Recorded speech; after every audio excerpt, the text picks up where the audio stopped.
नमस्कार साथियों, मैं आपका दोस्त विभोर मोतला एक बार फिर से स्वागत करता हूं करंट अफेयर की नई क्लास में, जिसमें मैं लेकर आया हूं आपके लिए 10 सवाल जो बने हैं आज रात तक की सुर्खियों से।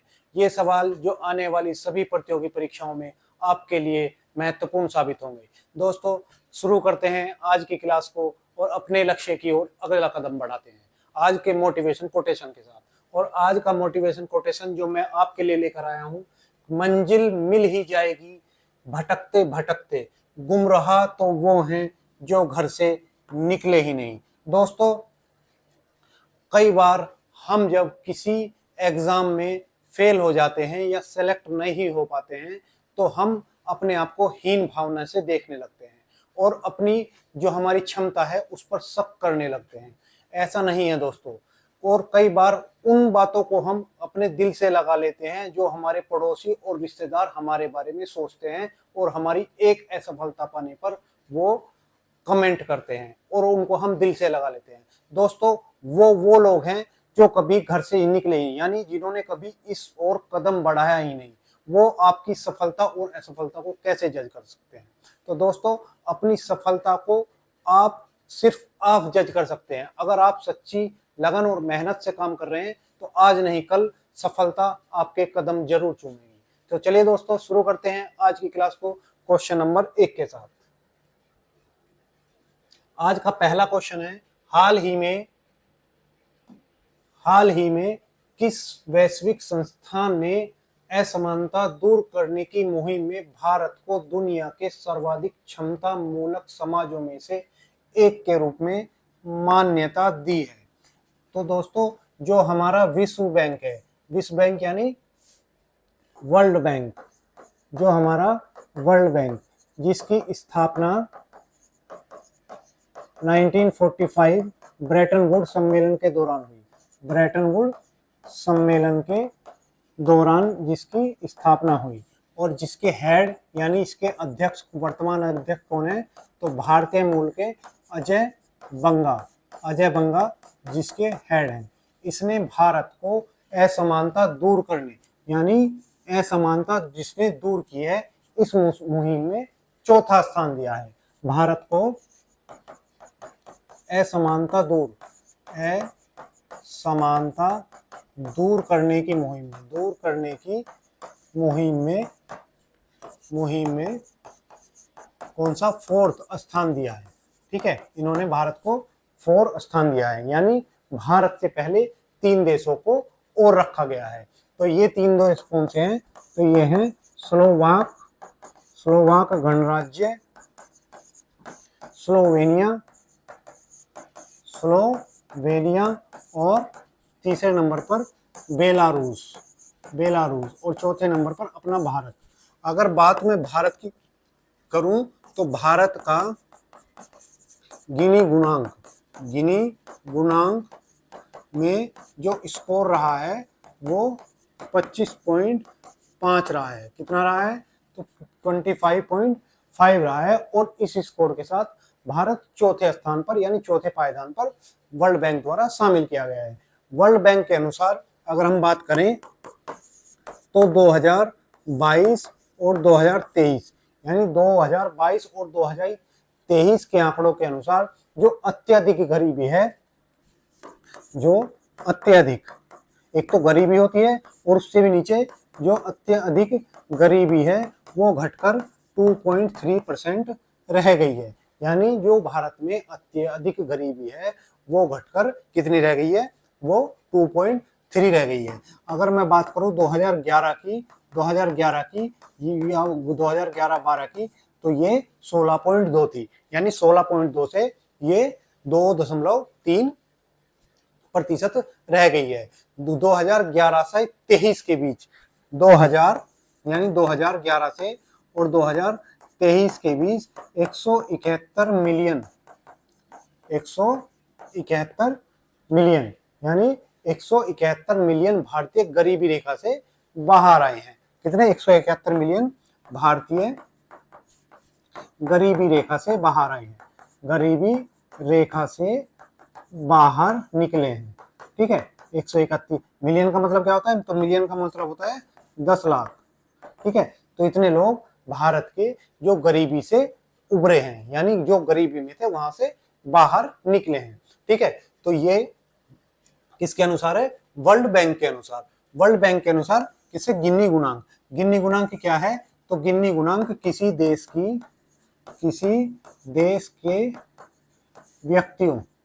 व्यक्तियों या घरों आय और उत्पादन के जो आय और उत्पादन के साधन है, साधन की समानता या असमानता को बताता है। वो क्या करता है? बताता है। यानी गिनी गुणांक क्या है? जो देश के कितने लोगों के पास कितने संसाधन हैं, यानी संसाधनों का जो बंटवारा है देश की सभी जनता में हुआ है या कुछ चुनिंदा लोगों ने उस संसाधन पर कब्जा किया है, ये गिनी गुणांक के अनुसार हम बताते हैं। तो वर्ल्ड बैंक ने भी इसका ही उपयोग किया है। ठीक है, अगर मैं बात करूं वर्ल्ड बैंक ने इसके लिए किन योजनाओं को जिम्मेदार माना है, यानी भारत को इस स्थिति के लिए जिम्मेदार योजनाएं कौन सी हैं, तो एक जो योजना है वो है प्रधानमंत्री जन धन योजना। एक है डीबीटी यानी डायरेक्ट बेनिफिट ट्रांसफर, यानी प्रत्यक्ष लाभ हस्तांतरण। इसको भी वर्ल्ड बैंक ने जिम्मेदार माना है। इसके बाद जो योजना है वो है प्रधानमंत्री गरीब कल्याण अन्न योजना। प्रधानमंत्री गरीब कल्याण अन्न योजना, इसको भी इन्होंने क्या है? जिम्मेदार माना है। उसके बाद जो भारत की आयुष्मान भारत योजना है, आयुष्मान भारत योजना, इसको भी क्या माना है? इसको भी एक इसने महत्वपूर्ण कारक माना है जिससे भारत में गरीबी से लोग बाहर निकले हैं। ऐसे ही एक योजना है पीएम विश्वकर्मा योजना। इसको भी इन्होंने क्या माना है कि इन्होंने भी भारत को गरीबी से निकलने में सहायता दी है। तो ये योजना हो गई। अगर मैं बात करूं प्रधानमंत्री जन धन योजना की, तो ये 28 अगस्त 2014 को शुरू की गई। इसके द्वारा क्या हुआ? खाते खोले गए और उसमें डीबीटी यानी डायरेक्ट बेनिफिट ट्रांसफर, जैसे हमारे किसानों को या वृद्धा पेंशन जो है डायरेक्ट अभी लोगों के खाते में जाती है, तो उसको हम बोलते हैं प्रत्यक्ष लाभ हस्तांतरण। पहले क्या होता था?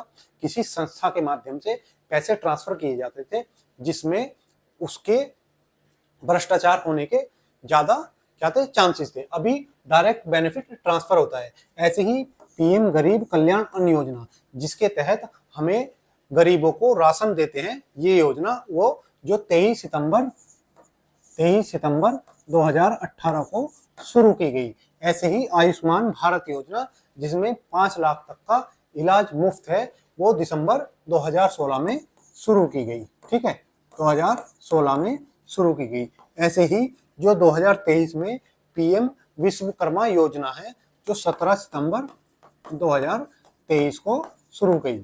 तो ये योजनाएं हैं जिन्होंने भारत को गरीबी से निकलने में मदद की है, ऐसा विश्व बैंक का कहना है।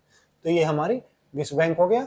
और ये देखिए भारत की रैंक कितना स्कोर है, तो 25.5 भारत का स्कोर है। ठीक है, ये 25.5 कितना है? ये भारत का स्कोर है। अगर यूनाइटेड किंगडम की स्कोर की बात करें तो 32.4 है, यानी इसकी रैंक भारत से नीचे है। ऐसे ही चाइना की 35.7 और यूएसए की कितनी है? तो 41.8 है। ये हमारा गिनी गुणांक है। इसे हम लॉरेंज वक्र के नाम से जानते हैं, लॉरेंज कर्व। और इसके माध्यम से हम क्या है? गिनी गुणांक निकालते हैं। जितनी ए और बी की बीच का गैप कम होगा, यानी उतनी समानता ज्यादा होगी। इसका फॉर्मूला होता है गिनी गुणांक का A प्लस बी। जितना ए का मान कम होगा उतनी समानता ज्यादा होगी। इसमें हम 0 से 100 तक के स्कोर को गिनते हैं, यानी जिसका स्कोर 0 होगा उस वहां समानता ज्यादा होगी, और जिसमें स्कोर ज्यादा होगा वहां समानता कम होगी। चलिए अब रिवीजन के क्वेश्चन कुछ देखते हैं। हाल ही में प्रधानमंत्री संग्रहालय एवं पुस्तकालय के निर्देशक के रूप में किसे नियुक्त किया गया? तो किसे नियुक्त किया गया है इसके लिए? तो हमारे जो अश्विनी लोहानी जी हैं उनको नियुक्त किया गया। अश्विनी लोहानी जी हैं उनको इसके लिए नियुक्त किया गया। हाल ही में एशिया एथलेटिक्स चैंपियनशिप 2025 का आयोजन कहाँ हुआ था? तो जो हमारे गुमी साउथ कोरिया में इसका आयोजन किया गया। ठीक है, अगला क्वेश्चन। हाल ही में राजीव गांधी वन संवर्धन योजना का शुभारंभ कब और कहां किया गया? तो इसका जो शुभारंभ है वो हमीरपुर हिमाचल प्रदेश में इसका शुभारंभ किया गया है। क्योंकि हमीरपुर में किसकी सरकार है? क्योंकि हमीरपुर में जो है कांग्रेस की सरकार है। चलिए आगे क्वेश्चन देखते हैं, लेकिन अभी कुछ रैंक देख लेते हैं। भारत की रैंक अभी हाल ही में कितनी रही? जैसे ह्यूमन डेवलपमेंट इंडेक्स, यानी ह्यूमन डेवलपमेंट इंडेक्स में भारत की रैंक क्या रही? जैसे हेनले पासपोर्ट में भारत की रैंक क्या रही? जलवायु परिवर्तन में भारत की रैंक क्या रही? ठीक है, उसके साथ ही फायर पावर इंडेक्स में भारत की रैंक क्या है? फायर पावर इंडेक्स में कितनी है? भुखमरी में कितनी है? भ्रष्टाचार में कितनी है? और खुशहाली में कितनी है? एसडीजी में कितनी है? ठीक है, तो ये रैंक, जैसे HDI ह्यूमन डेवलपमेंट इंडेक्स में कितनी रैंक है? तो 130, हेनले पासपोर्ट में 80 है, जलवायु परिवर्तन में 10, फायर पावर में 4th है, अर्थव्यवस्था में भी कितनी है? 4th है, अर्थव्यवस्था में भी 4थी रैंक है। भुखमरी में हमारी रैंक कितनी है? तो भुखमरी में हमारी रैंक 96 है।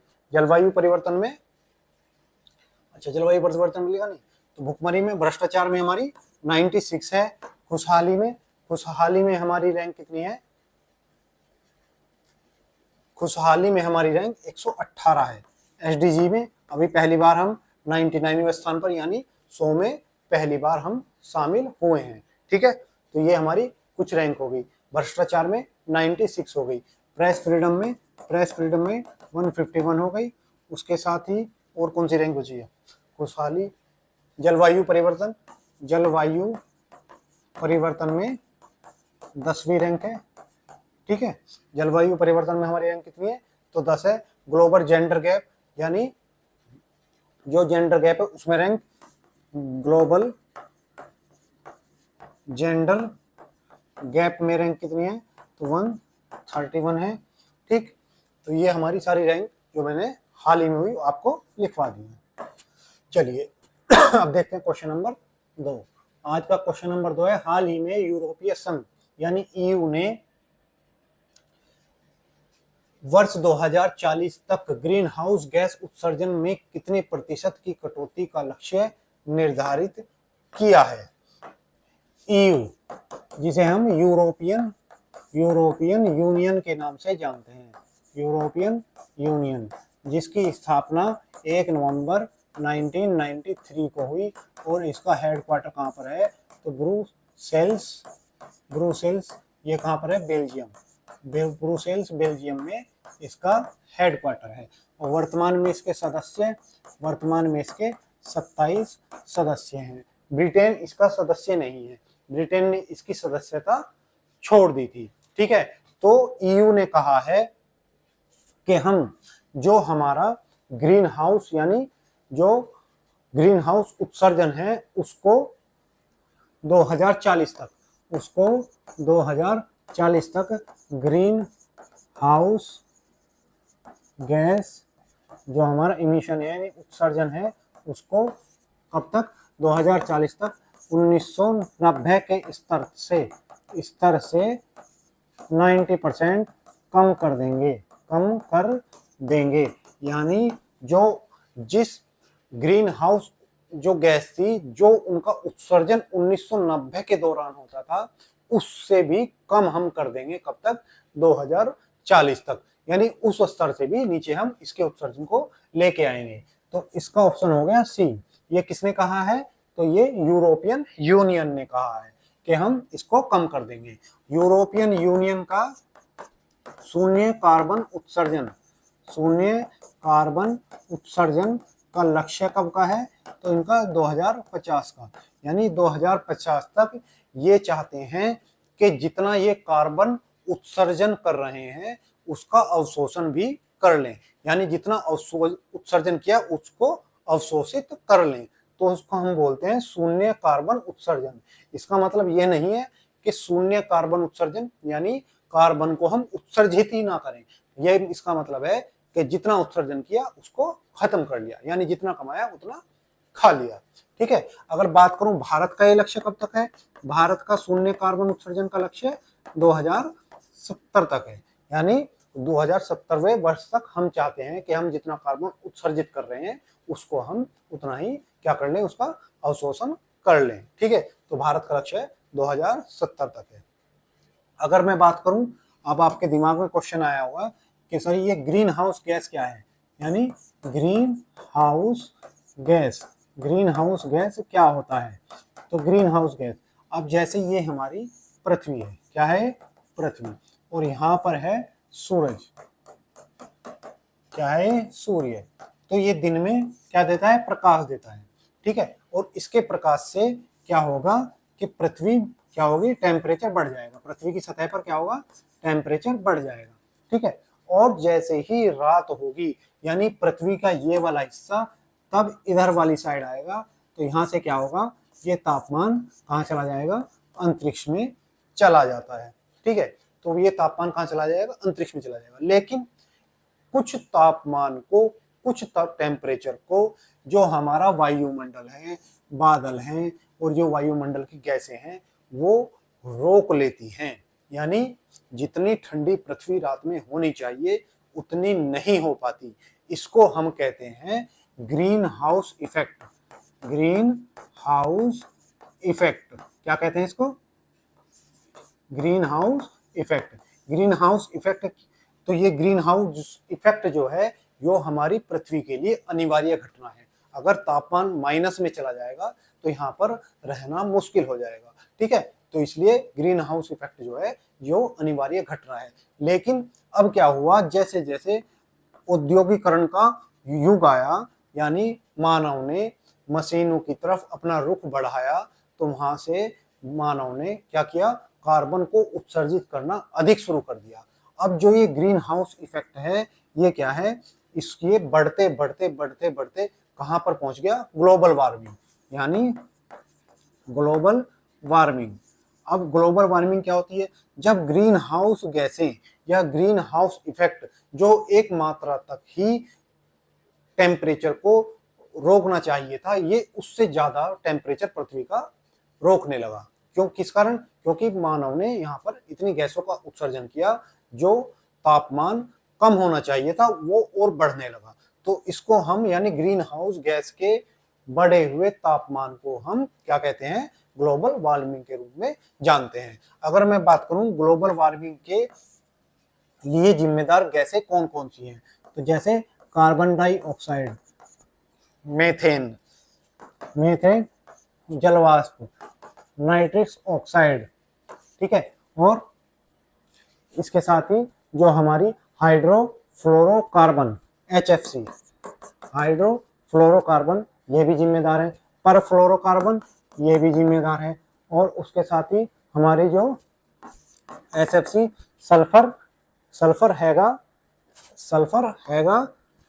फ्लोराइड और नाइट्रोजन डाइऑक्साइड, नाइट्रोजन डाइऑक्साइड, ये हमारी गैसें जो किसके लिए जिम्मेदार हैं। ठीक है, किसके लिए? ये ग्लोबल वार्मिंग के लिए जिम्मेदार गैसें हैं। तो चलिए आगे देखते हैं क्वेश्चन नंबर। तो ये हमारा यूरोप और उसके देश जो किस में शामिल है? जो यूरोपियन यूनियन में शामिल है, 27 देश जो यूरोपियन यूनियन में शामिल है। अवैध, अघोषित और अनियमित मछली पकड़ने के खिलाफ लड़ाई के लिए अंतर्राष्ट्रीय दिवस कब मनाया गया? तो ये दिवस अभी पर्यावरण दिवस के दिन यानी 5 जून को मनाया गया। हाल ही में फ्लिपकार्ट को किस संस्था ने NBFC यानी non banking financial company license प्राप्त किया है। तो ये लाइसेंस कौन देती है? हमारी RBI देती है। हाल ही में भारत इंग्लैंड टेस्ट सीरीज का नया नाम क्या रखा गया है? तो उसका नाम तेंदुलकर और एंडरसन सीरीज इसका नाम रख दिया गया है। Question number 3। अब क्वेश्चन नंबर 3 है हमारा, क्वेश्चन नंबर 3 है, हाल ही में भारत सरकार ने कितने अतिरिक्त स्थानों पर तेल भंडारण की योजना बनाई है? तो भारत ने क्या किया है? भारत ने जो अपने स्ट्रेटेजिक रिजर्व हैं, स्ट्रेटेजिक रिजर्व हैं, इनको बढ़ाने का फैसला किया है, को बढ़ाने का फैसला किया है। ठीक है, फैसला किया है, यानी हम अपने जो तेल भंडारण है उनकी सुविधाओं को बढ़ाएंगे। तो भारत ने कहा है कि भारत अपने तीन भंडार और बनाएगा, 3 भंडार और बनाने का फैसला भारत ने किया है। और इसके लिए उन्होंने पहला भंडार कहाँ बनेगा? तो चांदीखोल उड़ीसा में पहला भंडारण बनाया जाएगा। जो चांदीखोल उड़ीसा है वहां पर क्या है? ये भंडारण बनाया जाएगा। दूसरा जो भंडारण होगा वो बीकानेर राजस्थान में बनाया जाएगा। और तीसरा जो होगा वो राजकोट गुजरात में बनाया जाएगा। ये आखिरकार बनाए क्यों जाते हैं? तो इसको समझिए। जैसे ही कई देश ऐसे हैं जिनके पास रिजर्व नहीं होता, यानी भंडारण क्षमता नहीं होती, तो वो निर्भर करते हैं दूसरे देश के होने वाली राजनीतिक घटनाओं पर। जैसे अभी आपने देखा था कि हॉर्मुज जल संधि को बंद करने का ऐलान किसने किया? ईरान ने किया। और उन देशों में खलबली मच गई जिनके पास रिजर्व नहीं है, क्योंकि वो तेल मंगाते हैं और अपना खर्च चलाते हैं। कई बार ऐसा होता है कि दाम ऊपर नीचे हो जाते हैं, तो वो देश सरवाइव नहीं कर पाते और उनकी अर्थव्यवस्था गिर जाती है।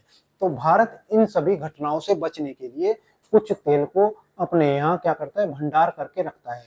अगर कोई आपात स्थिति ऐसी आती है कि कहीं से देश से तेल नहीं आ पाता, या तेल के दाम एकदम से ज्यादा बढ़ जाए, या युद्ध की स्थिति हो, ऐसी स्थिति में भारत इन अपने भंडारों का उपयोग करके उस स्थिति को टाल सकता है। इसके लिए भारत क्या करता है, या कोई भी देश, बड़ा देश, भंडारण क्षमता को बढ़ाकर रखता है। इसी क्रम में भारत ने अभी 3 भंडार और बनाने का फैसला किया है। ठीक है, साथ ही अगर बात करूं भारत के पास पहले कितने भंडार हैं, तो भारत के पास पहले 3 भंडार और हैं। पहले कौन कौन से हैं? पहले 3 भंडार हैं। कहाँ कहाँ पर है? तो ये विशाखापत्तनम में बनाया है, एक पुदुर में बनाया है, और एक मंगलुरु में बनाया है। मंगलुरु कहाँ है? कर्नाटक में। और पुदुर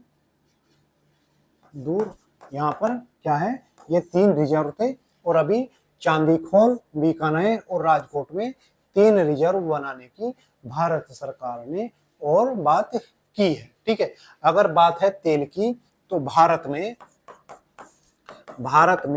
पहला तेल का कुआं कहाँ खोजा गया? तो ये डिगबोई असम में पहला तेल का कुआं भारत में खोजा गया। अगर बात करूं भारत में तेल कहाँ उत्पादन किया जाता है, यानी भारत में जो पेट्रोल है उसका उत्पादन कहाँ पर होता है?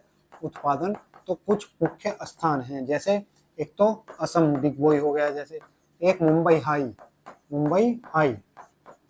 हाई कौन सा? जो हमारा मुंबई है उसके सामने वाला जो समुद्र है उसको हम मुंबई हाई के नाम से जानते हैं, वहां पर भी तेल का उत्पादन किया जाता है। ऐसे ही कृष्णा और गोदावरी नदी का जो बेसिन है वहां पर क्या है? तेल का उत्पादन किया जाता है। कुछ राजस्थान में भी ये उत्पादन किया जाता है। तो मेन मुंबई, असम और गोदावरी कृष्णा बेसिन में ये क्या है? उत्पादन किया जाता है। ठीक है, तो ये हो गया हमारा क्वेश्चन नंबर 3। तो ये हमारे क्रूड ऑयल्स यानी कच्चा तेल। अब दुनिया का सबसे ऊंचा रेल आर्च ब्रिज किस नदी पर बना है? तो किस नदी पर बना है? ये चेनाब नदी, चेनाब नदी पर बना है। और चेनाब नदी का जो वैदिक काल में नाम क्या था, ये आप मुझे कमेंट बॉक्स में लिखकर बताएंगे कि चेनाब नदी को वैदिक काल में किस नाम से जाना जाता था। विश्व खाद्य सुरक्षा दिवस कब मनाया गया? विश्व खाद्य सुरक्षा दिवस कब मनाया गया? तो ये 7 जून को मनाया गया। 7 जून को विश्व खाद्य सुरक्षा दिवस मनाया गया। हाल ही में प्रधानमंत्री की आर्थिक सलाहकार परिषद का अध्यक्ष किसे नियुक्त किया गया है? यानी प्रधानमंत्री की जो आर्थिक सलाहकार है उसका अध्यक्ष किसे नियुक्त किया गया है? तो महेंद्र देव को इनका आर्थिक सलाहकार की परिषद अध्यक्ष नियुक्त किया गया है। क्वेश्चन नंबर 4 है हमारा, माइक्रोसॉफ्ट ने, असल में ये क्वेश्चन महत्वपूर्ण होने से ज्यादा हमारी रुचि के लिए अधिक महत्वपूर्ण है, क्योंकि माइक्रोसॉफ्ट ने हाल ही में किस देश में अपना कार्यालय बंद कर दिया है? तो जो हमारा एक लड़का है नल्ला पाकिस्तान है, इसके यहाँ पर क्या है, माइक्रोसॉफ्ट ने अपना क्या कर दिया है, ऑफिस को बंद कर दिया है, क्योंकि यहाँ पर सॉफ्टवेयर की जरूरत नहीं, यहाँ पर क्या है, आतंकवादियों के सॉफ्टवेयर सही करने की जरूरत है, जैसा कि भारत ने ऑपरेशन सिंदूर के द्वारा यहाँ पर किया था। तो माइक्रोसॉफ्ट ने अभी पाकिस्तान में क्या कर दिया है, अपने जो ऑफिस है उस पर ताला लगा दिया है। माइक्रोसॉफ्ट पाकिस्तान में 25 वर्षों से कार्य कर रहा था। ठीक है, ये समझ नहीं आता कि इसने 25 वर्षों में किया क्या, 25 वर्षों में इसने पाकिस्तान में किया क्या, सोचने वाली ये बात है। इसका तो ऑडिट होना चाहिए कि भैया ये क्या कर रहे थे वहां पर 25 वर्षों से, क्योंकि वहां पे जो भी है सॉफ्टवेयर की चीजें सब नीचे गई हैं, ऊपर तो कुछ आया नहीं, ऊपर तो सिर्फ आतंकवाद आया है और कट्टरपंथी वहां पर ऊपर आई है, तो इनका भी ऑडिट होना चाहिए। 25 वर्षों से ये ऑफिस चला रहे थे, अब उसको बंद कर दिया गया है। माइक्रोसॉफ्ट का कहना है कि ये जो आई क्लाउड है उस पर अभी ज्यादा ध्यान केंद्रित करेगा और 9100 कर्मचारियों को इसने विश्व भर में निकालने की बात की है, विश्व भर में निकालने की बात की है। यानी 9100 लोगों को ये क्या कर देगा, बेरोजगार कर देगा, अपनी कंपनी से निकाल देगा, ऐसा माइक्रोसॉफ्ट का कहना है। यानी अभी रिसेशन आने वाला है ऐसा प्रतीत होता है। ठीक है, अगर बात करूं मैं पाकिस्तान की बात करें तो पाकिस्तान की राजधानी इस्लामाबाद है। इसके पास ही नूर खान एयरबेस पर हमने हमला कर इनकी जो न्यूक्लियर फैसिलिटी थी उसको तबाह कर दिया था। ठीक है, तो इनका क्या है, इस्लामाबाद। अगर मुद्रा की बात करूं तो पाकिस्तानी रुपया यहाँ की मुद्रा है। यहाँ पर एक आटे की बोरी कितने की है, 1000 रुपये की आती है, ऐसी इनका मुद्रा का हाल है। बात करें अगर यहाँ के जो राष्ट्र प्रधानमंत्री हैं, प्रधानमंत्री कौन है, तो यहाँ के प्रधानमंत्री जो नाम मात्र के प्रधानमंत्री, क्योंकि शासन तो यहाँ पर सेना का है, उनका नाम है शहबाज शरीफ। ठीक है, और यहाँ के जो राष्ट्रपति यहाँ जो हैं आसिफ अली जरदारी यहाँ के राष्ट्रपति हैं। ठीक है, भारत और पाकिस्तान, और यहाँ पर देखते हैं भारत और पाकिस्तान के मैप से एक बार समझ लेते हैं कि भारत और पाकिस्तान के बीच जो सीमा रेखा है, ये जो सीमा रेखा बनाती है इसको हम किस नाम से जानते हैं? दरअसल भारत और पाकिस्तान पहले पूर्व और पश्चिम दोनों तरफ से बॉर्डर साझा करते थे, यानी जो बांग्लादेश था ये भी 1971 से पहले क्या था, पूर्वी पाकिस्तान था। तो जो हम दोनों की जो सीमा है उसे हम रेड क्लिफ रेखा के नाम से जानते हैं। ठीक है, और इन दोनों जो बॉर्डर हैं उन पर जो निगरानी का काम है वो बीएसएफ करती है, भारत और पाकिस्तान, क्योंकि बांग्लादेश भी पहले पाकिस्तान था, तो दोनों की जो सीमा की निगरानी करती है वो बॉर्डर सेफ्टी फोर्स द्वारा किया जाता है, सिक्योरिटी फोर्स द्वारा किया जाता है। ठीक है, यहाँ पर हमारा गुजरात है और पाकिस्तान का सिंध है। ठीक है। और इन दोनों के बीच एक विवाद है जिसको हम सर क्रीक के नाम से जानते हैं, सर क्रीक के नाम से जानते हैं। तो आपसे कोई पूछे कि सर क्रीक का विवाद किन दो देशों के बीच है, तो भारत और पाकिस्तान के बीच सर क्रीक का विवाद है। सर क्रीक क्या है? ये एक दलदली भूमि है जिस पर सीमाएं निर्धारित नहीं है।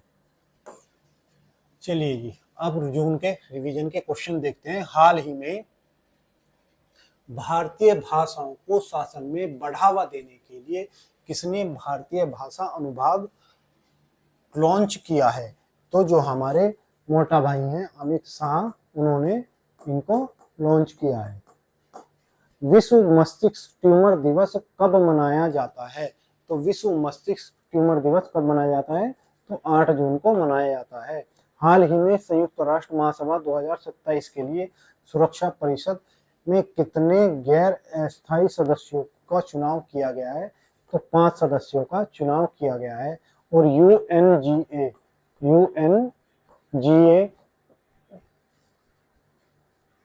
यूएनएससी का अभी अध्यक्ष किसे नियुक्त किया गया है? इस महीने के लिए अध्यक्ष कौन बना है, ये आप मुझे कमेंट बॉक्स में लिखकर बताएंगे। क्वेश्चन नंबर 5, हाल ही में भारत सरकार ने प्रमुख राजमार्गों पर टोल टैक्स में कितने प्रतिशत की कटौती की है? तो भारत सरकार ने क्या किया है? भारत सरकार ने एक नई योजना शुरू की है जिसके तहत जो हमारे सुरंग होंगी, सुरंग बोले तो टनल, ठीक है, फ्लाईओवर होंगे, फ्लाई ओवर, और उसके साथ ही जो एलिवेटेड रोड होंगी, एलिवेटेड सड़कें, ठीक है, इन पर जाने वाले जो भी वाहन होंगे उनमें 50% की कटौती की गई है। ठीक है, फ्लाईओवर, सुरंग, पुल और एलिवेटेड सड़कें हैं, इन पर टोल में कितने की 50% की कमी करने का क्या किया गया है? निर्णय किया गया है। तो इसका ऑप्शन होगा सी। तो ऑप्शन सी किया गया है। और ये किया किसके द्वारा गया है? तो जो भारत का सड़क और परिवहन मंत्रालय है। कौन सा? सड़क परिवहन और राजमार्ग मंत्रालय, और राजमार्ग मंत्रालय द्वारा ये किया गया है, ये निर्णय लिया गया है। और इसके मंत्री कौन है? तो नितिन गडकरी इसके क्या है? मंत्री हैं। नितिन गडकरी जी हमारे इसके मंत्री हैं और उन्होंने निर्णय लिया है कि इस पर जो टोल होगा उसको हम 50% तक कम कर देंगे। ठीक है, ये हो गया हमारा क्वेश्चन नंबर 5। तो ये हमारा टोल टैक्स जो कम होने की दिशा में ये पहला कदम सरकार ने बढ़ाया है। अब है क्वेश्चन नंबर हमारे रिवीजन के। हाल ही में TCL इंडिया ने किस भारतीय क्रिकेटर को लगातार दूसरे वर्ष अपना ब्रांड एम्बेसडर नियुक्त किया है? तो जो हमारे विराट कोहली जी हैं उनको नियुक्त किया गया है। ठीक है, विराट कोहली को नियुक्त किया गया है। हाल ही में चौथी भारत मध्य एशिया वार्ता का अध्यक्षता किसने की? तो एस जयशंकर, जो हमारे विदेश मंत्री हैं, एस जयशंकर। कौन है? तो विदेश मंत्री, हमारे विदेश मंत्री एस जयशंकर, उन्होंने की है। और कहाँ पर की है? ये दिल्ली में की है। हाल ही में जिम्बाब्वे के किस रिजर्व में 50 हाथियों को मारने की अनुमति दी है? तो ये क्वेश्चन मैंने आपको पढ़ाया था और बोला था कि यहाँ पर हाथियों की क्या हो गई है? ज्यादा आबादी हो गई है, तो उसको कम करने के लिए जिम्बाब्वे ने क्या किया है? अपने सेव वैली कंजर्वेशन रिजर्व में हाथियों को मारने की अनुमति प्रदान की है। अब देखते हैं क्वेश्चन नंबर 6। क्वेश्चन नंबर 6 है हमारा, हाल ही में किस भारतीय बैंक ने विश्व अर्थव्यवस्था में $44 बिलियन जोड़ने में सहायता की है? ठीक है, तो जो हमारा SBI है, हमारा स्टेट बैंक ऑफ इंडिया,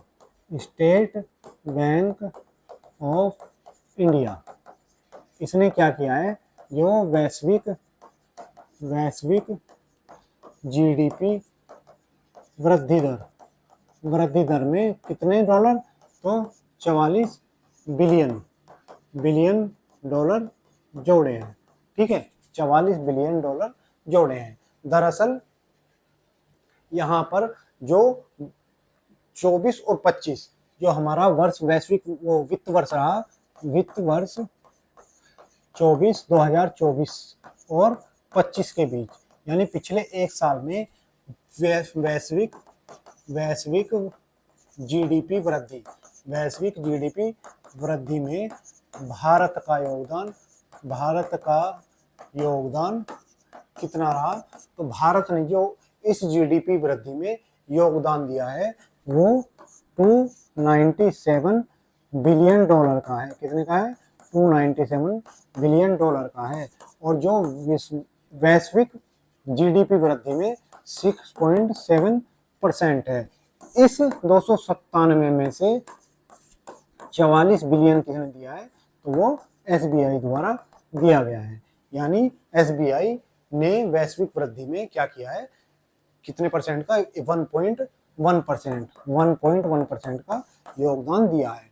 तो ये एक बड़ी बात है कि एक बैंक इतना बड़ा योगदान दे रहा है, और ये क्या दर्शाता है कि भारत की बढ़ती हुई अर्थव्यवस्था को दर्शाता है। अर्थव्यवस्था में भारत कौन से स्थान पर है, तो भारत अर्थव्यवस्था में चौथे स्थान पर है, 4th स्थान पर। किसे पे चढ़ कर आया है, तो जापान को पीछे छोड़कर आया है।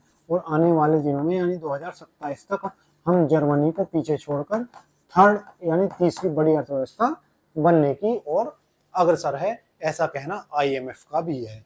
ठीक है, तो एसबीआई ने क्या किया है, 44 बिलियन डॉलर का क्या किया है, योगदान दिया है। अगर मैं बात करूं बैंकिंग इतिहास की, एसबीआई के बैंकिंग इतिहास की अगर मैं बात करूं कि एसबीआई की शुरुआत कैसे हुई, तो भारत में जो पहला बैंक स्थापित हुआ 1770 में, जिसे हम बैंक ऑफ हिंदुस्तान के नाम से जानते हैं। तो 1770 में सबसे पहले जो बैंक स्थापित हुआ वो था बैंक ऑफ हिंदुस्तान। उसके बाद 1806 में एक बैंक स्थापित हुआ, बैंक ऑफ बंगाल एक बैंक स्थापित होता है। उसके साथ ही 1840 में एक दूसरा बैंक ऑफ बॉम्बे की स्थापना हुई। इसके बाद 1843 में बैंक ऑफ मद्रास की स्थापना हुई। अब ये 3 बैंक थे जिनको 1921 में क्या कर दिया गया, इनका विलय कर दिया गया और एक बैंक का निर्माण किया गया जिसे इंपीरियल बैंक के नाम से ऑफ इंडिया के नाम से जाना गया। इस इंपीरियल बैंक को 1995 में क्या किया गया, राष्ट्रीयकरण किया गया और राष्ट्रीयकरण कर इसको एसबीआई क्या कर दिया गया, बैंक बना दिया गया। तो ये हमारे एसबीआई बैंक का इतिहास है। ठीक है, तो 1955 से ये एसबीआई के नाम से जाना जाने लगा। चलिए, तो ये हो गया हमारा क्वेश्चन नंबर 6।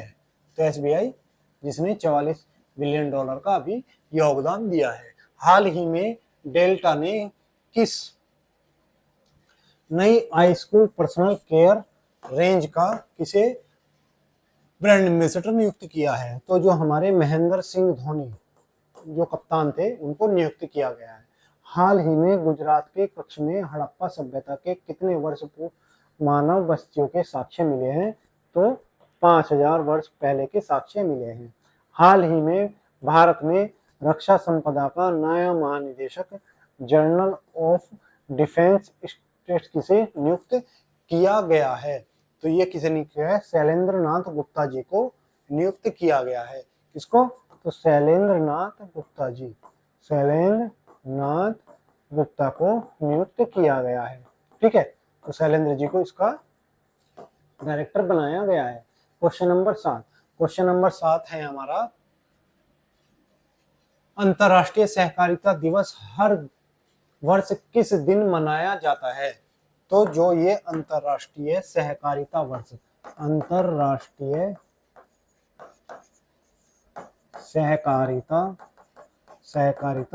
वर्ष ये इस बार कब मनाया गया? तो 5 जुलाई को मनाया गया। 5 जुलाई को मनाया गया। तो क्या हर बार 5 जुलाई को मनाया जाता है? तो नहीं। क्यों? क्योंकि यह जुलाई के पहले शनिवार को मनाया जाता है। पहले शनिवार को मनाया जाता है। और इस बार पहला शनिवार कब पड़ा? तो इस बार पहला शनिवार 5 जुलाई को पड़ा। तो इसलिए इसका उत्तर होगा बी, जुलाई के पहले शनिवार को मनाया जाता है। जुलाई के पहले शनिवार को ये क्या है? मनाया जाता है। और बात करूं इस बार की थीम क्या थी? तो इस बार की इसकी थीम थी सहकारिता। क्या थी? सहकारिता समावेशी, सहकारिता समावेशी और टिकाऊ समाधान द्वारा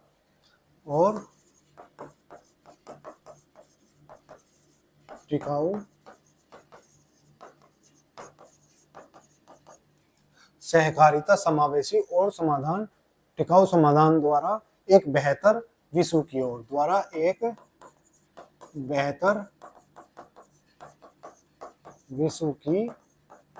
ओर, ये क्या हो गया? हमारा सहकारिता की थीम हो गई। ठीक है, तो ये हो गई हमारी सहकारिता की थीम। सहकारिता से जुड़े सवालों की बात करें तो यूएन यानी संयुक्त राष्ट्र ने 2025 को किसका वर्ष घोषित किया है? 2025 को सहकारिता का वर्ष घोषित किया है। ठीक है, सहकारिता का वर्ष घोषित किया है। अगर बात करूं भारतीय संविधान की, तो भारतीय संविधान में 97वां संविधान संशोधन किया गया। 97वां संविधान संशोधन 2011 में किया गया।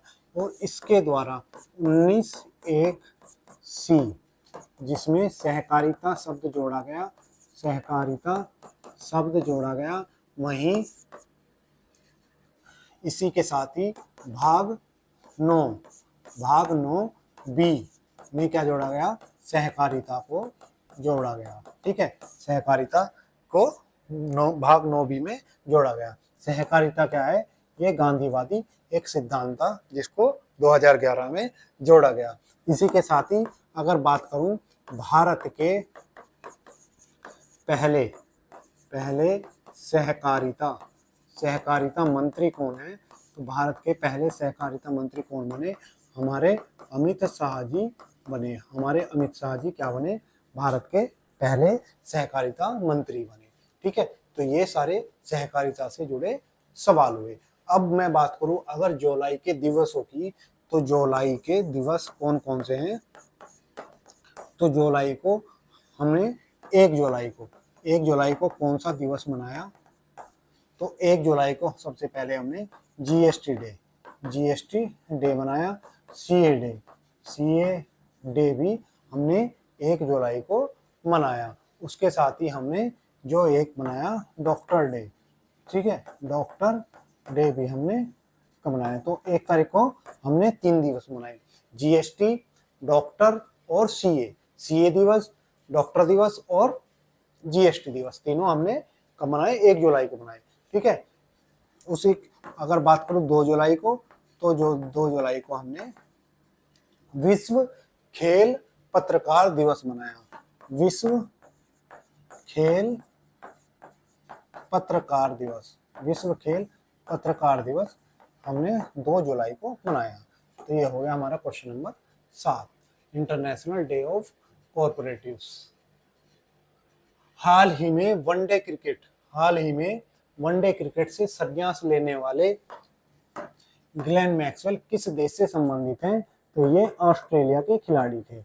हाल ही में 16वें वित्त आयोग के अंशकालिक सदस्य के रूप में किसे नियुक्त किया गया है? तो ये जो टीवी रविशंकर हैं, इनको नियुक्त किया गया है। भारतीय उर्वरक संघ, देखो दोस्तों, ये नियुक्तियां और उनके नाम बहुत महत्वपूर्ण हो जाते हैं आप सभी के एग्जाम के लिए। तो इन्हें ध्यान से, इसीलिए मैं इनको बार बार रिवीजन के क्वेश्चन में डालता हूँ कि आपके नाम ये दिमाग में सेट हो जाए, बैठ जाए। तो अभी क्या हुआ है, जो हमारे शैलेश सी मेहता जी हैं, शैलेश सी मेहता, ये क्या बने हैं, उर्वरक आयोग के अध्यक्ष नियुक्त किए गए हैं। चलिए अब देखते हैं क्वेश्चन नंबर 8। क्वेश्चन नंबर 8 है हमारा, हाल ही में सेबी के कार्यकारी निर्देशक के रूप में किसे नियुक्त किया गया है। जो हमारी सेबी है, यानी security exchange board of India. क्या है, security exchange board of India, SEBI, ठीक है। जिसकी स्थापना कब हुई, तो इसकी स्थापना 1988 में हुई। और इसके लिए जो अधिनियम आया, तो अधिनियम इसका 1992 का था। ये एक ऐसी संस्था है जो बन पहले गई और उसका कानून बाद में आया, ठीक है। तो क्या है, इसको पहले बना दिया गया था 21 अप्रैल 1988 को। 1988 में 21 अप्रैल को यह संस्था बनाई गई और उसके लिए अधिनियम भारत सरकार ने कब बनाया, तो 1992 में इसका अधिनियम बनाया। अब इसका हाल ही में कार्यकारी निर्देशक चुना गया है। और इनके जो कार्यकारी निर्देशक चुने गए हैं वो हैं सुनील कदम। सुनील कदम ने अभी SBI सेबी में कदम रखा है। अगर बात करूं इसका कार्य क्या होता है, तो जो हमारा शेयर बाजार है, शेयर बाजार की जो पूंजी है, पूंजी निवेश पर क्या रखती है, कंट्रोल। यानी अगर मैं बात करूं सीधी, तो शेयर बाजार पर नियंत्रण यानी रेगुलेट कौन करता है, तो सेबी इसको नियंत्रित करती है। अगर बात करूं सेबी का मुख्यालय कहाँ पर है, तो इसका मुख्यालय मुंबई में है। और इसके अध्यक्ष कौन है, तो तुहिन कांत पांडा जी। तुहिन कांत पांडा जी इसके क्या हैं, अध्यक्ष हैं। और ये किसके स्थान पर बने थे, तो सेबी की पहली महिला अध्यक्ष। और उनका नाम क्या था, तो उनका नाम था माधवीपुरी बुज। माधवीपुरी बुज के स्थान पर बने थे, ठीक है। तो पहली महिला अध्यक्ष कौन रही इसकी, माधवीपुरी बुज रही। तो ये था हमारा क्वेश्चन नंबर 8। और इसके साथ ही अगर मैं एक क्वेश्चन आपको और बताऊं, तो हाल ही में भारतीय नौसेना अभी भारतीय नौसेना की पहली महिला फाइटर पायलट कौन बनी है, तो ये जो बनी है उनका नाम है आस्था पूनिया। इनका क्या नाम है, आस्था पूनिया क्या बनी है, तो हमारी जो नौसेना है उसकी पहली महिला फाइटर पायलट आस्था पूनिया जी को नियुक्त किया गया है। ऐसे ही राष्ट्रमंडल शांति राजदूत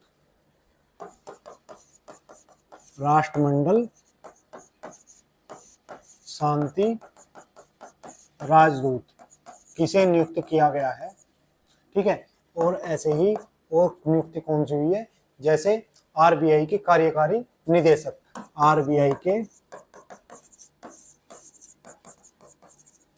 कार्यकारी निदेशक किसे नियुक्त किया गया, ठीक है। और इसके साथ ही और कौन सी हुई, तो जैसे RRO यानी रिसर्च और एनालिसिस विंग के निदेशक किसे नियुक्त किया गया, ठीक है। और इसी के साथ ही जो कनाडा की फेयरफैक्स फाइनेंशियल के वरिष्ठ सलाहकार कौन बने, तो कनाडा की फेयरफैक्स फाइनेंशियल के वित्तीय सलाहकार कौन बने, तो ये जो हमारे अमिताभ कांत जी इसके सलाहकार के रूप में नियुक्त किए गए। राष्ट्रमंडल शांति राजदूत कौन बने हैं, तो ये सुकन्या सोनेवाल बनी है। कौन बनी है, तो सुकन्या सोनेवाल की नियुक्ति हुई है। RBI के कार्यकारी निदेशक के रूप में किसे चुना गया है, तो कोगेशव जी को चुना गया है। केशव चंद्रन को चुना गया है। और रॉ और के निर्देशक यानी रिसर्च और एनालिसिस विंग के निर्देशक के रूप में किसे चुना गया, तो पराग जैन को चुना गया। तो ये हाल ही में क्या थे, जो हाल ही में अभी नियुक्ति हुई थी, उनको मैंने आपके सामने दिखाया। चलिए, तो ये हो गई हमारी सेवी और ये हो गए हमारे करंट के पिछले महीने के रिवीजन के क्वेश्चन। हाल ही में भारतीय तटरक्षक बल यानी इंडियन कोस्ट गार्ड ने विंजिंगम बंदरगाह पर नई जेटी का उद्घाटन कब किया, तो इन्होंने पर्यावरण दिवस के दिन इसका उद्घाटन किया। विश्व महासागर दिवस कब मनाया जाता है, तो 8 जून को विश्व महासागर दिवस मनाया जाता है। हाल ही में लेफ्टिनेंट जनरल राजीव घई को भारतीय सेना में किस पद पर नियुक्त किया गया, तो राजीव घई जी हमारे उप सेना प्रमुख बने। सेना प्रमुख कौन है, राजीव घई जी बने। ठीक, क्वेश्चन नंबर, अब देखते हैं क्वेश्चन नंबर 9। हाल ही में किस भारतीय शतरंज खिलाड़ी ने जोग्रेब सुपर नेट रेडी चेस खिताब 2025 को जीता है, तो जो हमारे डी गुकेश जी हैं, इन्होंने ये खिताब जीता। डी गुकेश जी ने ये खिताब जीता। और ये कहाँ पर हुआ है, तो ये सुपरनेटी जैग्रो कप कहाँ पर, क्रोएशिया के जैग्रेब में। तो कहाँ पर हुआ ये, क्रोएशिया के जैग्रेब में, क्रोएशिया के जैग्रेब शहर में इसका खेला गया। और हमारे डी गुकेश जी ने इसको टाई ब्रेकर में जीता है। तो ये हो गया हमारा क्वेश्चन नंबर 9। ये हमारे डी गुकेश जी हो गए। अब इसके रिवीजन के क्वेश्चन। हाल ही में छठा स्टीफन अफगानी मेमोरियल शतरंज टूर्नामेंट किसने जीता है, तो ये टूर्नामेंट जीतने वाले कौन है, हमारे अरविंद चिदम्बरम जी। अरविंद चिदम्बरम। महेंद्र सिंह धोनी को किस वर्ष आईसीसी हॉल ऑफ फेम में शामिल किया गया, तो इसी वर्ष 2025 में किया गया। सतपाल भानु को किस कंपनी का अंतरिम सीईओ, तो एलआईसी का अंतरिम सीईओ सतपाल भानु जी को बनाया गया। Question number 10। हाल ही में किस हॉलीवुड अभिनेता को 56 वर्ष की आयु में निधन हो गया, ठीक है, किस, जिन्होंने फैंटास्टिक फोर में अभिनय किया था। तो फैंटास्टिक फोर इनकी फेमस मूवी थी और इनका नाम है जूलियन मैकमोहन। ठीक है, ह्यू जैकमैन, जूलियन मैकमोहन, तो इनका नाम है जूलियन मैकमोहन। ठीक है, तो जूलियन मैकमोहन जी को अभी हाल ही में निधन हो गया। इनकी उम्र 56 वर्ष की थी और इनका कैंसर के कारण निधन हो गया। कहाँ पर हुआ, तो फ्लोरिडा यूएसए में इनका निधन हो गया। इनकी फिल्म कौन सी थी, तो फैंटास्टिक फोर इनकी क्या थी, फेमस फिल्म थी, जिनका 56 वर्ष की उम्र में निधन हो गया। तो ये थे हमारे मैकमोहन, जिनका हाल ही में निधन हो गया। कहाँ पर, फ्लोरिडा में निधन हुआ है। ठीक, हाल ही में सेना प्रमुख उपेंद्र द्विवेदी, तो हमारे सेना प्रमुख कौन है, उपेंद्र द्विवेदी जी हैं। उपेंद्र द्विवेदी जी ने किस संस्थान पर आईबीएक्स तराना 88.4 एफएम सामुदायिक रेडियो स्टेशन का उद्घाटन किया है, तो ये ज्योतिर्मठ में उद्घाटन किया है। ज्योतिर्मठ में इसका उद्घाटन किया है। हाल ही में लद्दाख आरक्षण संशोधन विनियम 2025 के तहत स्थानीय निवासियों को सरकारी नौकरियों में कितने प्रतिशत का आरक्षण दिया गया है, तो ये 85% का आरक्षण दिया गया है। कितने परसेंट का, तो 85% का आरक्षण दिया गया है। हाल ही में विकसित परियोजना बांके बिहारी कॉरिडोर किस राज्य में है, तो ये हमारे उत्तर प्रदेश में है। ठीक है, उत्तर प्रदेश में। तो इस क्वेश्चन को आप याद रखेंगे। अभी इस पर पेन भी गिर गया तो शायद आपके एग्जाम में आ जाए। अब है क्वेश्चन नंबर 11। क्वेश्चन नंबर 11 है हमारा, हाल ही में गिफ्ट सिटी में प्रवेश करने वाला पहला यूएई बैंक कौन बना है, यानी संयुक्त राज्य अमीरात का पहला बैंक कौन सा बना है, तो उसका नाम है मशरिक बैंक। क्या नाम है, मशरिक बैंक। गिफ्ट सिटी, तो गिफ्ट सिटी कहाँ पर है, गिफ्ट सिटी गुजरात में, गुजरात के गांधीनगर में गिफ्ट सिटी है। तो यहाँ पर जो प्रवेश करने वाला पहला बैंक कौन सा है, तो इसका नाम है मशरिक बैंक। और ये कहाँ का है, तो ये यूएई का है।